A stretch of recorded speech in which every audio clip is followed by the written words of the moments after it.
Hey guys, I'm in Michigan, Detroit. I'm supposed to get on a bus. It's been a long day, 2 flights from Oslo to New York and then here. But now my bag has gone missing, so I got free food at least. Hooray! Hello everyone, I'm in Lansing, Michigan. And when they heard that the Norwegian guy was coming, they ordered a blizzard, so to make me feel at home. That was very nice of them. It's a bit of a drag to get through the snow. I'm trying to head to a coffee shop to have some work done because I'm visiting the Physics Education Research Lab here at Michigan State University. I'm supposed to give a talk on Thursday. Today's Saturday, so I have some time. So I'm hoping there will be a cafe down here towards the main street where I can get some work done. I'll keep you posted.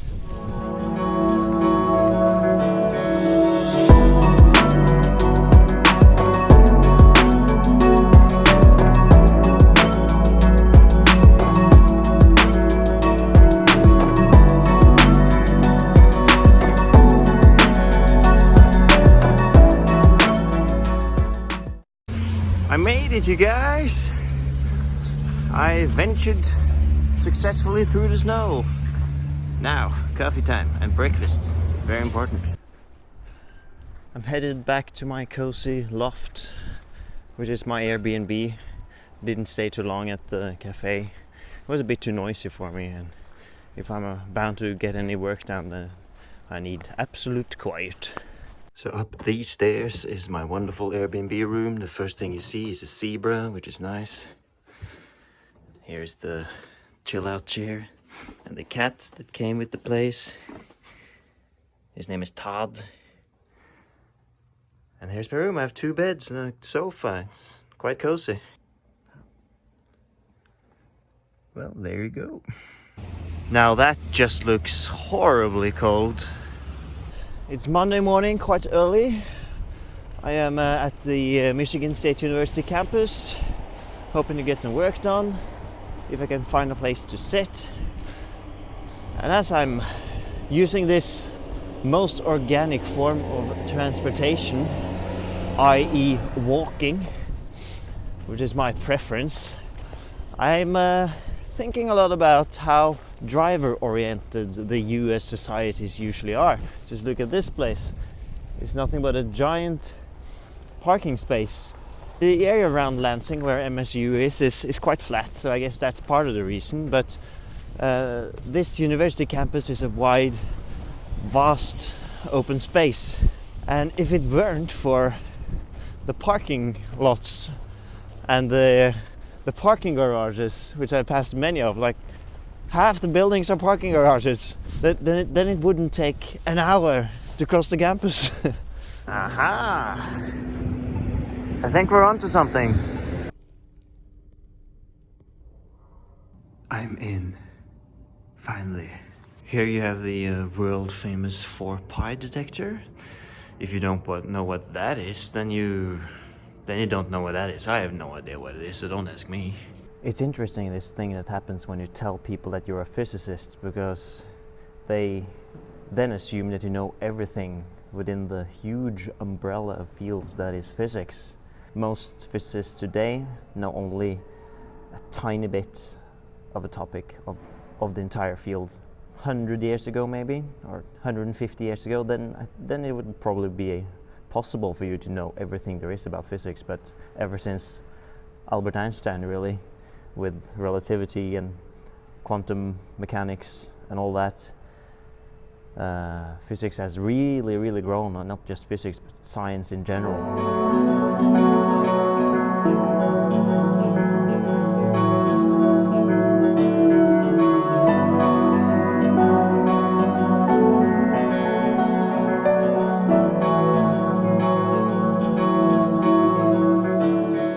It's already around half noon, time to get some lunch. I learned not too long ago that today is Martin Luther King Day, which is some sort of national holiday, or for some it is, I don't know. There are a lot of people there, so I guess there's some sort of Schrodinger's cat holiday situation going on. Anyway, sun's come out, it's quite nice out, except that it's bloody cold. It's so cold. Well, this should do.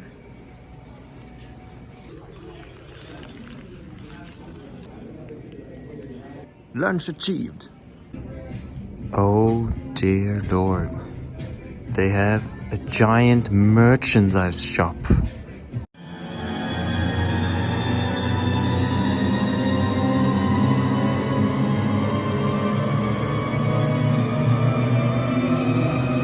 I have a question. Why is this place called a bookshop?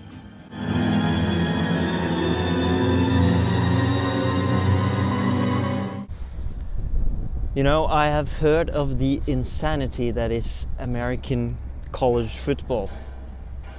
But now I am officially blown away. Jeez. Well, the largest stadium I've been in could fit probably a couple of thousand people, but this must be 50,000 at least. Oh my damn. And here are some other tourists looking at the big American things that the US has to offer. What a wonderful world we live in. Maybe I should just join them on the guided tour. Nah.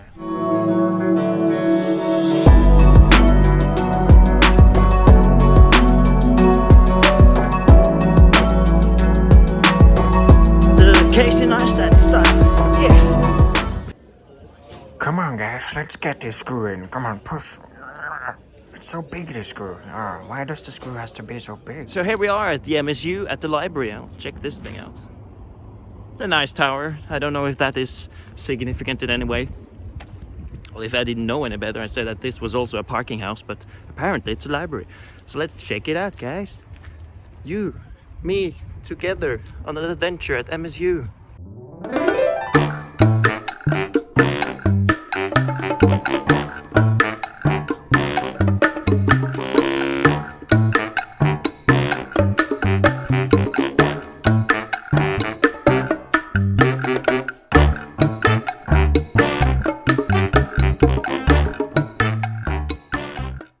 I'm done with my talk. Wow!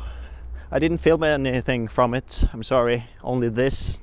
Did you enjoy my talk, John? Yes, I loved it. It was wonderful. It was well received, I think. Many of the graduate students that pursue a degree in physics education research, they haven't really done traditional statistical modeling, like ordinary least squares and such. So I talked about the statistical grounding of such models and that they are the only models that have true explanatory power. Don't get me wrong, machine learning is nice and well, but it's often more difficult to use them to explain something, even though they have high predictive power. For instance, a neural network can recognize a pedestrian in the street, and you wouldn't necessarily know why the model comes to the conclusion that there is a pedestrian somewhere in the image.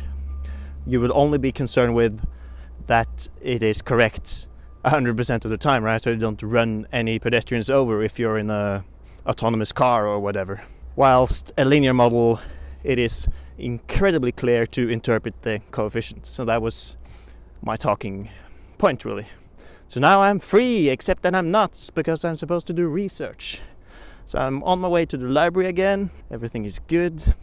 I'm going to an ice hockey game tomorrow, which will be cool. Maybe I'll have a couple of beers tonight. Who knows? Anything can happen. But it's only 4 days until I have to go home, so not too much can happen. Good morning, Professor. Number 23, please go.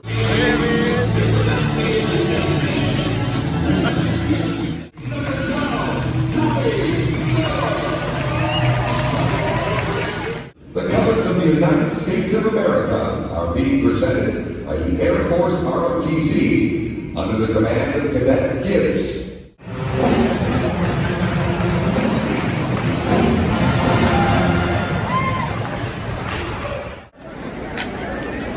Twizzlers, the most boring candy in the world. It's a fact. Just look it up in a dictionary. Whoa! Yeah. Oh yeah.